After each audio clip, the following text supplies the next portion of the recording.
Bonjour, bienvenue dans Solidarité, le magazine des initiatives solidaires. Cette semaine, le magazine n'a rarement aussi bien porté son nom.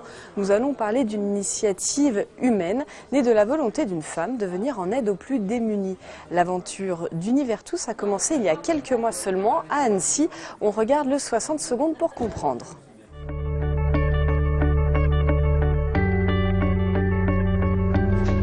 De décembre 2016, une maman et son fils de 17 ans décident de partir dans les rues d'Annecy à la rencontre des personnes sans abri. Dans leur sac à dos, des sandwichs et des boissons chaudes. Un mois plus tard, les grands froids bousculent les maraudes de la petite équipe. Les besoins sont urgents et ils créent leur association.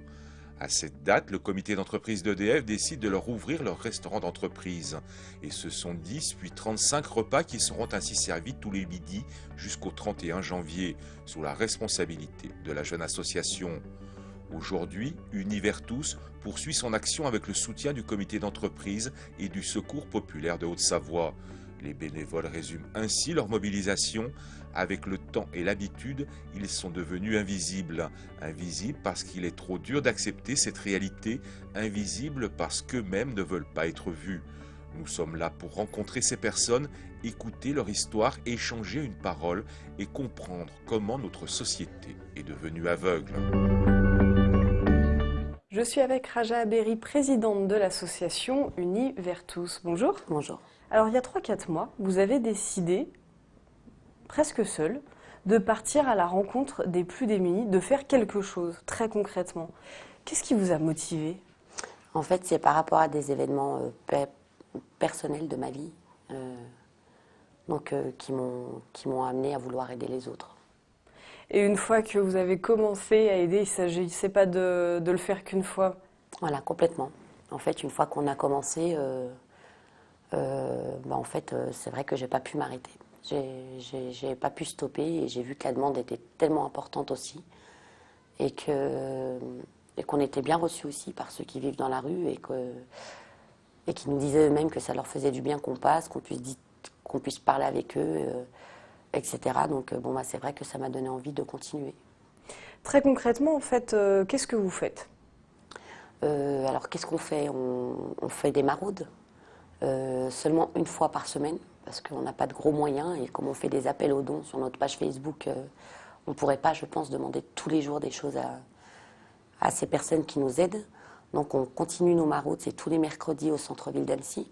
On fait tout le centre-ville à pied, avec nos sacs, voilà. Donc on leur distribue des repas qui sont préparés par moi-même. On leur distribue le linge qui nous a été donné, on leur distribue des produits d'hygiène. Pour la période des gros froids, on leur a distribué les couvertures de survie et des choses donc bien chaudes. On leur sert du café, de la soupe, du lait, du thé, parce qu'on se balade avec les thermos aussi. Donc ça, c'est ce qu'on fait le mercredi.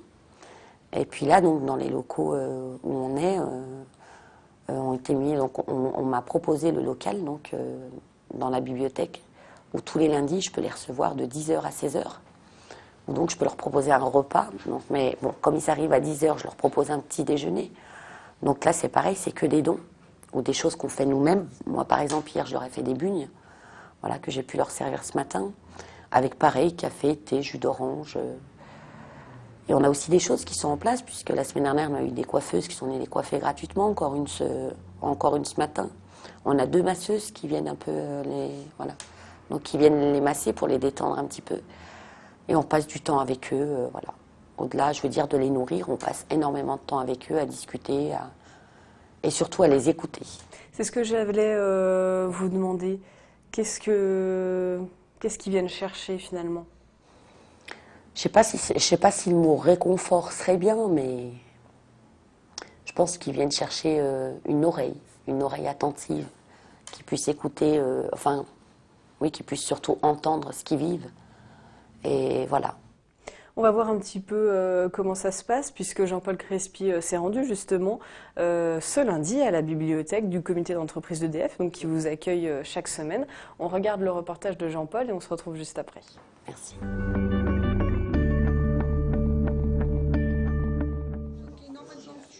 Chaque lundi, la bibliothèque du comité d'entreprise d'EDF ouvre ses portes pour les plus démunis. Un lieu d'accueil pour permettre à la jeune association Univers Tous de distribuer des boissons chaudes, des biscuits et des sandwichs, les dons collectés à tous ceux qui poussent la porte de ce lieu de culture si singulier. Attentifs à leur solitude, les bénévoles de l'association tissent un lien, partagent une inquiétude, une écoute bienveillante au service de l'autre, au service des invisibles de notre société.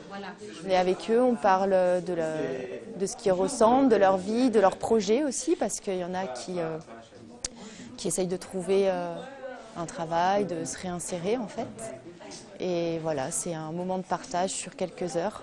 Il y a des sourires, il y a des bénévoles qui font plein de choses, de la coiffure, des choses géniales, quoi. Et on avait besoin de ça en plus, quoi. Je crois qu'il n'y a jamais trop pour les gens dans nos situations à nous. Mais bon, les bénévoles avec leur cœur font énormément. Je crois que ça vaut plus que l'argent.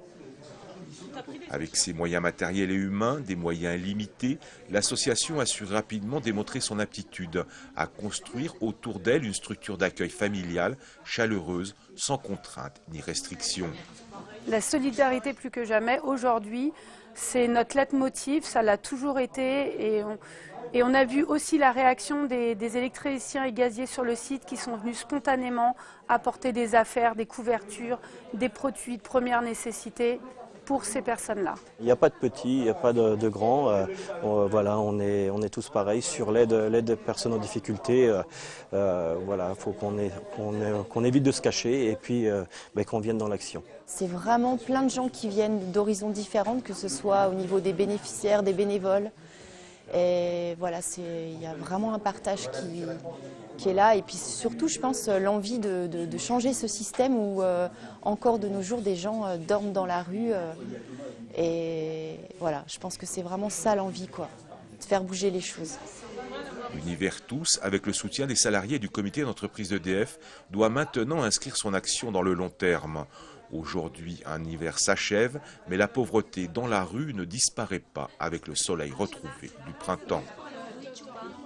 On vient de le voir dans le reportage de Jean-Paul. Vous êtes aidé, accompagné par des bénévoles dans cette mission que vous êtes fixée. Vous vous attendiez à ce qu'il y ait autant de besoins, à ce que, qu'il y ait autant de monde? Autant de monde pour nous aider, vous voulez dire? Ou autant de monde qu'on doit aider? Les deux. Dans les deux sens, non. Non. Non, parce que moi, je veux dire, au niveau des sans-abri, j'avais aucune image particulière.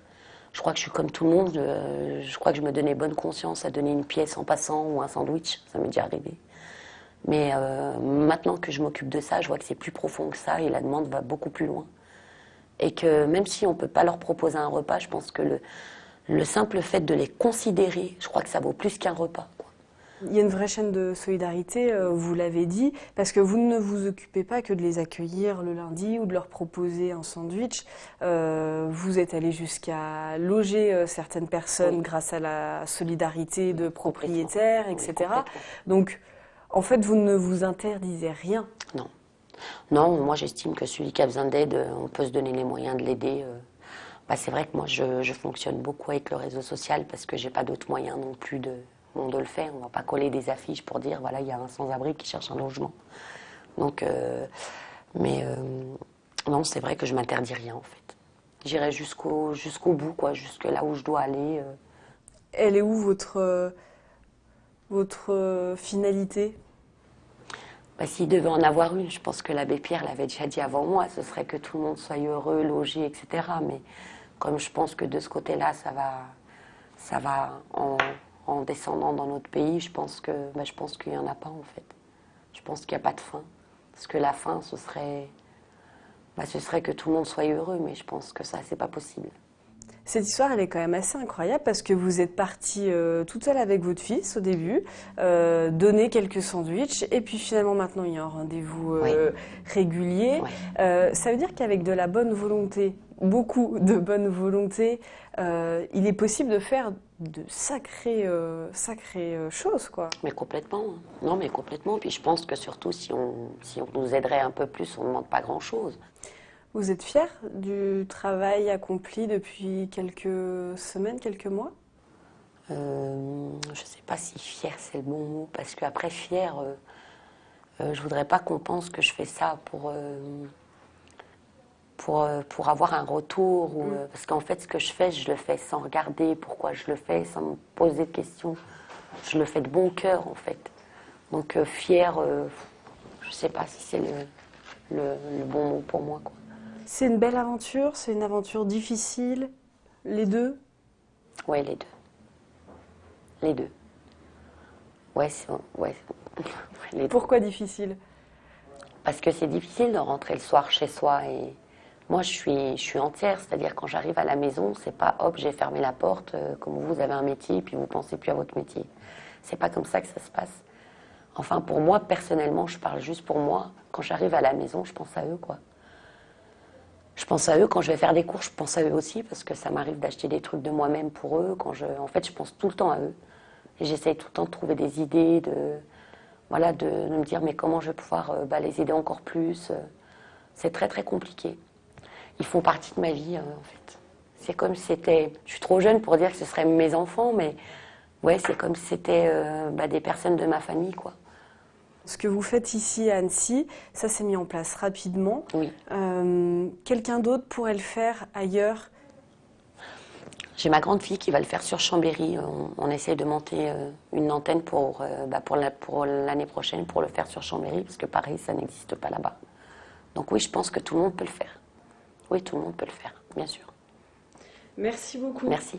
Et puis je vous propose d'écouter le témoignage de Pépita que Jean-Paul a rencontré.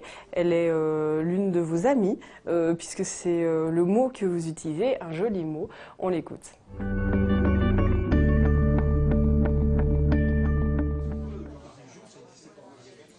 Moi, je dirais à tous les gens qui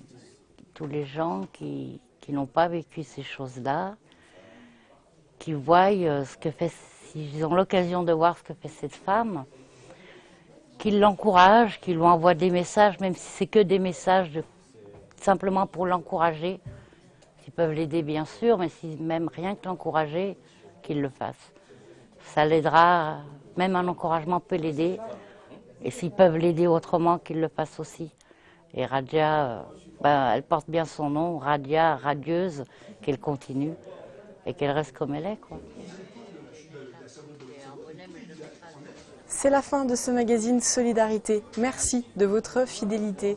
Je vous rappelle que vous pouvez nous envoyer vos coups de cœur solidaires à l'adresse solidarité@8montblanc.fr. Nous nous ferons un plaisir de venir vous rendre une petite visite. En attendant, on se retrouve dans 2 semaines pour un nouveau magazine, même heure, même jour.